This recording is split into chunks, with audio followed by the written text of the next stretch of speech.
Welcome to another edition of the Silverbird Selection, and this will be my 70th review of a game from Firebird's budget range. And this is a game that was chosen for me by one of my subscribers, chosen by Mad Moments Go.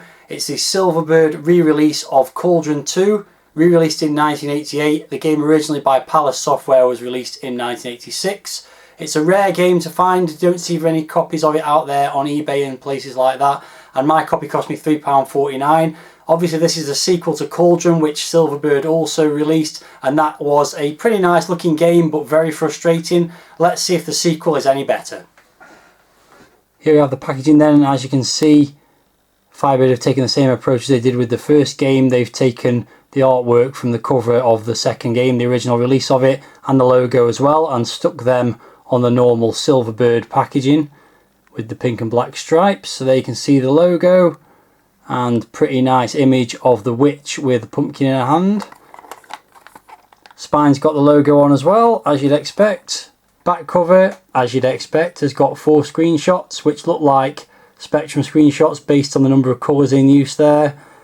And the info about the game says the evil hag has killed all the pumpkins except one, you. So move inside, it's a pretty familiar sight by now. We've got 4 Silverbird titles, screenshots of them, games that are coming soon or already released possibly at this point. And Tyriad, which I've got in my collection but haven't played yet. Motocross Mania, which is a Commodore 64 game that never actually got a release. International Speedway, which I've reviewed, and Classic Dogfight, which I think looks like a Spectrum game. It certainly wasn't released for the Commodore 64 in this packaging. Then moving inside, we've got the instructions, but it's pretty bare. They've got a completely blank page, and then all you've got in the way of instructions, it says Cauldron II, copyright Palace Software at the top, and then you've got this rhyme. Where once a tiny cottage stood, a mighty palace dwarfs the wood, and there within the highest tower the witch queen wields her mighty power. A rule of evil across the land with ghosts and gargoyles close at hand. Her enemies destroyed this night, yet one remains to set things right. A pumpkin warrior, brave and good, the last survivor from the wood. Now go swiftly, climb the stair, and cut a lock of the witch's hair. Seek out then the cauldron black, and brew a spell to change things back. Then the hag will know defeat, and thy revenge will be complete. So basically what it's saying is, the witch from the first game defeated the Pumpkin King and took over the land, and now you're a pumpkin who's got to try and undo that by seemingly getting a lock of the witch's hair and putting it in the cauldron and making some kind of spell to get rid of her. And that's it for the instructions. There's some loading instructions, but there's no controls, no more information about how you move around or what you've actually got to do other than this rhyme. So that's a bit strange, especially given that there was a whole page blank in this particular inlay. Here you can see the loading screen, which is exclusive to this Silverbird release. It was not on the original game. Obviously you can tell that from what it says on it. Yep, it's crap. It's just text saying now loading Cauldron II with the copyright information on there as well.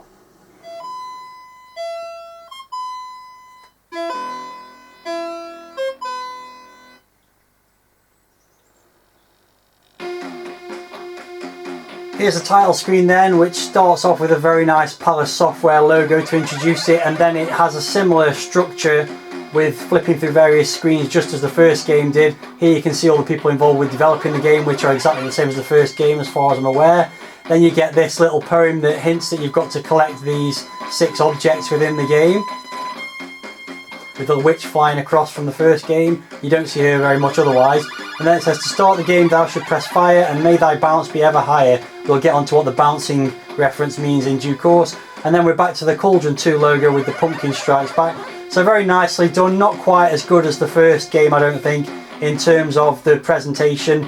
It's nice but not as clever as the first game I don't think, and a bit repetitive as well compared to the first game. The music also I don't think is quite as good as the first game either in terms of the title screen. So there we go, that's the title screen. Let's get on and play the game.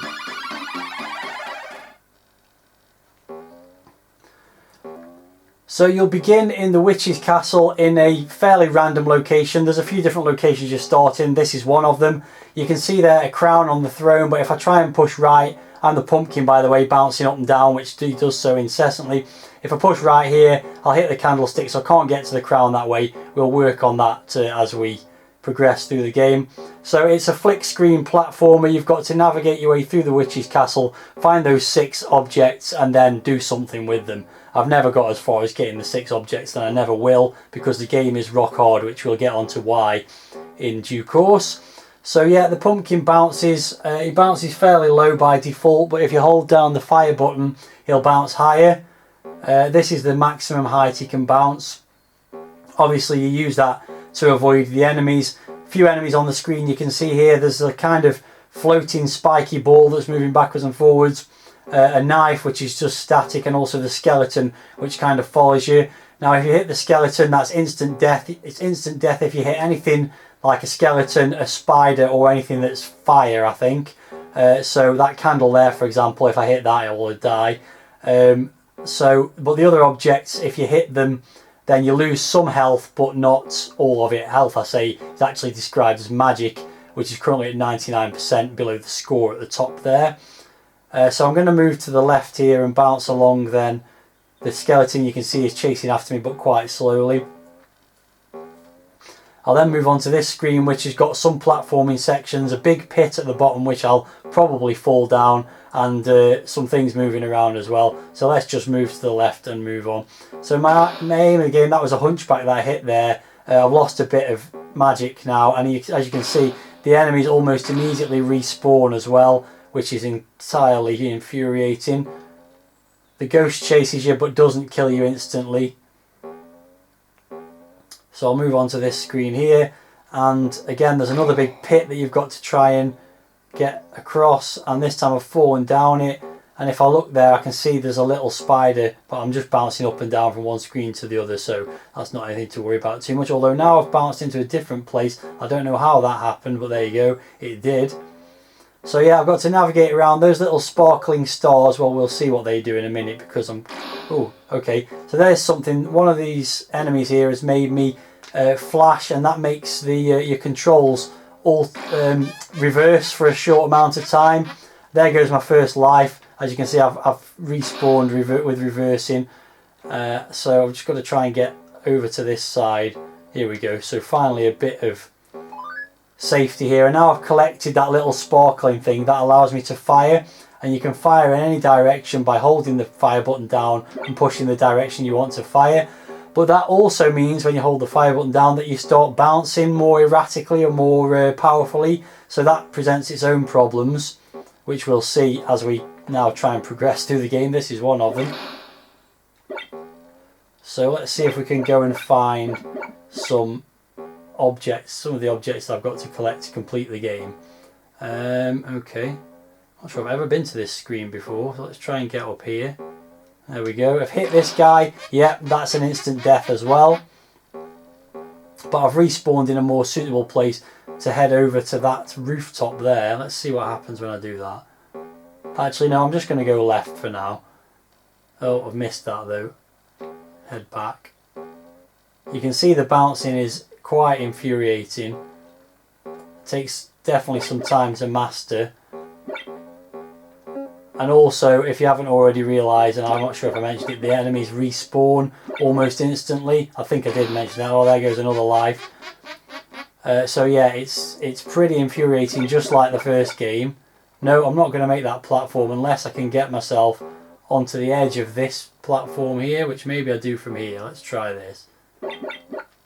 Yep, there we go. So there's a skill to working out how you navigate from one screen to the next. No, still didn't make it to there though, so I'm not sure it's even possible to do that.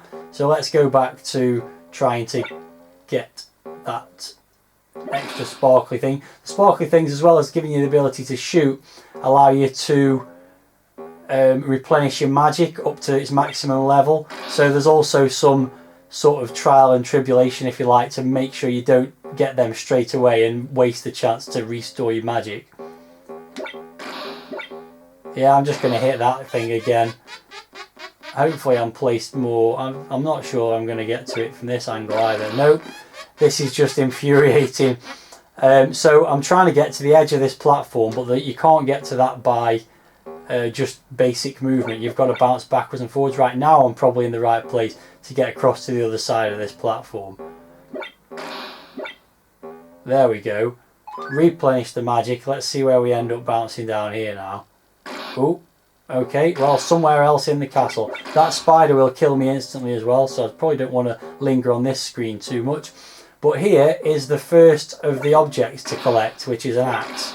I've only got 1 life left now, so I've just got to try and get up onto this platform. Oh, there goes another life, and I'm on to my last one.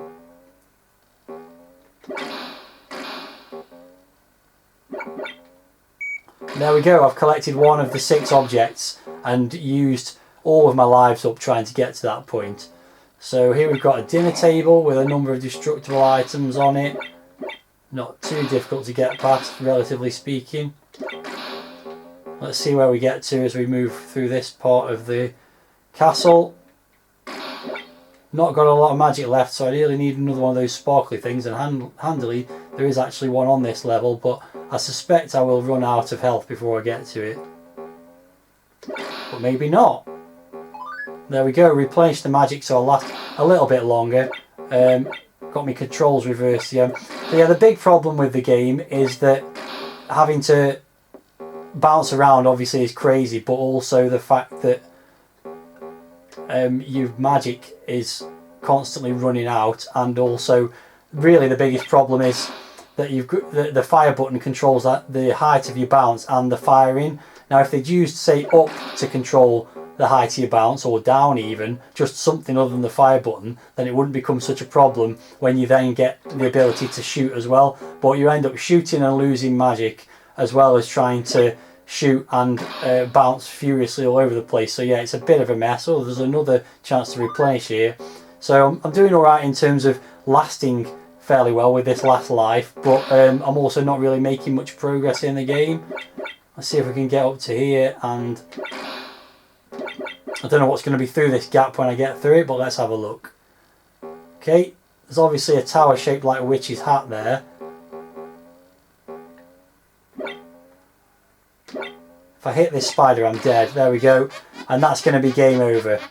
So you can see it's a pretty infuriating game in terms of the controls, but you do start to make some progress with it, and you have to, if you're sort of patient with the controls and take your time, then you can make a little bit of progress. So it's not too bad in that respect, but it is still bloody infuriating. There are places where you'll get stuck. So let's have another little playthrough. There's a particular aspect I want to show you. I've actually managed to show you everything I wanted to in the game in terms of the control mechanism, collecting objects, navigating through the different screens. So actually not really too much more to show, but there is one particular thing I wanted to show which I'll go and do now.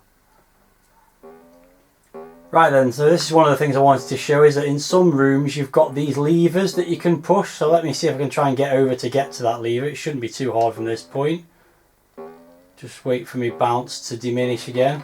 There you go, so you touch that lever and that brings that platform down. Let's see what happens if you hit it again. Nothing. So I guess that's that. All it does is make it easier to get across there, which is a little bit underwhelming to be perfectly honest, but there we go. I've got no sparkly firepower stuff at the moment, by the way, so I'm at the mercy of just bouncing into whatever I bounce into. Let's see what happens if we can get across here and if I can show the other thing that I wanted to show. No, I just hit a spider and died. So I'll progress on and see if I can get to the point that I wanted to show the other aspect of the game that's quite interesting. So inevitably I got killed off playing that last round of the game, so I've started another game and it's materialised me right here at the start, which is quite handy because this actually does show what I wanted to show. So we can just get across to the right point here and pick up this chalice. When you land on it, it tilts this little platform and then you go flying down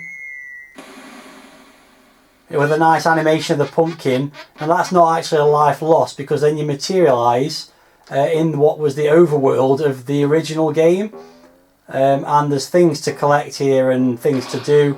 This spider will kill me instantly, but one thing you can do if you position things right is actually get back into the castle from here. So there is actually sort of an outdoor area as well, so that's quite a cool thing.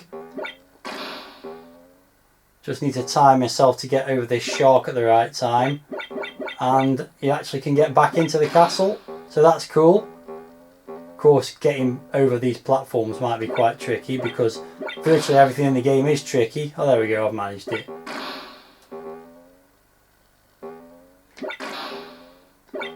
So yeah, not much more to show in the game. It's definitely a very tough game. I haven't really talked about the graphics or sound very much. I think the graphics are nice, very similar to the original game, and in fact there's quite a lot of reused sprites. The main sprite is well animated, the pumpkin, but actually not as impressive as the witch on her broom in the previous game. Oh look, I'm back at this screen with the lever now. Let me see if I go and switch that lever again. In fact, let's see what's down this hole this time, because I didn't do that last time. So let's have a look down the hole. And it's basically a well by the looks of it, and yeah, you fall into a pool of molten lava and die. So that wasn't any fun. So let's just move around and see if I can get any further in the game while I'm talking. So yeah, graphics pretty nice. Some of them look a bit spectrumy. Certainly the main sprite in this game, and also a lot of the enemy sprites are quite single colour spectrumy looking, but I'll let it go. Sound, there's no music in game, much like the first game, but what you have got is some quite nice sound effects. The bouncing effect is pretty cool. Can get annoying after a while, but in terms of the actual noise that it's making, it's a good recreation of a bounce, I think. So fair enough for that.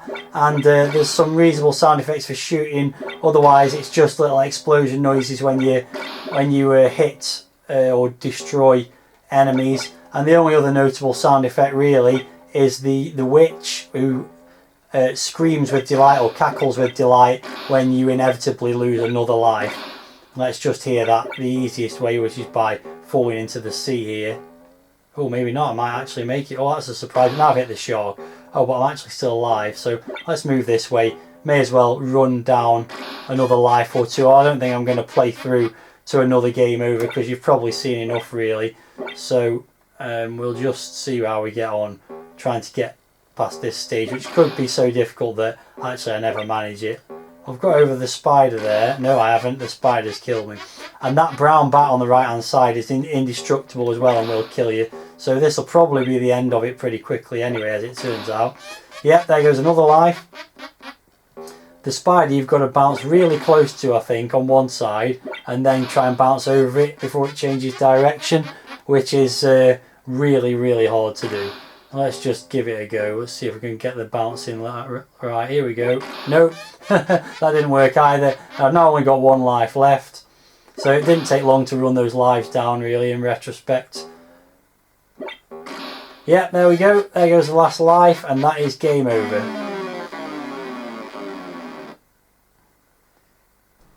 So I think that's enough gameplay. Let's get on with the review scores, and we'll go back to the title screen while I do that. So firstly, the packaging, not too bad, but not as good as the first game. I think the big problem was the front cover image was nice enough, but the instructions inside the inlay were pretty lacking. So I'm going to give that a 6 out of 10. Presentation, as I've already mentioned, I don't think is quite as good as the first game, but it's still pretty nice. I am really comparing almost every score to the first game. So I'm going to give the presentation a 7. It's got some nice animations and things like that, but just not quite as impressive as the first game. Graphics though I think are pretty much identical. The main sprite, as I said, not quite as impressive, but otherwise the graphics are pretty nice, so I'm going to give them a 7. And the sound in game is pretty nice. The main sort of title screen music is good as well. Not as good as the first game again, but overall I can't really complain about the sounds. They're very similar to the first game. I'm going to give them a 7, just as I did for the first game. So pretty much every score is either the same or worse as the first game until we get to the playability, and I would say it's marginally better than the first game. It's not quite as infuriating. The platforming sections are much better than in the first game, and I'm impressed with the sort of different things you can do with the pumpkin. It's really hard to control, and you will lose lives and get infuriated by it for sure. The respawning enemies are just as annoying as the first game, and there's lots of instant death scenarios, so don't get me wrong, it's still an incredibly annoying game and very difficult, but just slightly better than the first game. So I'm going to give it 4 out of 10 instead of the 3 that I gave the first game. That then gives it a total score of 6.4, which is identical to what the first game got in my ratings. But the difference is, I would say that this was worth $1.99. It's just about playable enough to keep you persevering with it and keep trying, and the exploration is a lot easier than in the first game. So yeah, I didn't rate the first game highly enough to say it was worth $1.99, but for the second game I'm saying that it is. So there we go, that was Cauldron II. Those are my thoughts on the game. Let me know your thoughts in the comments.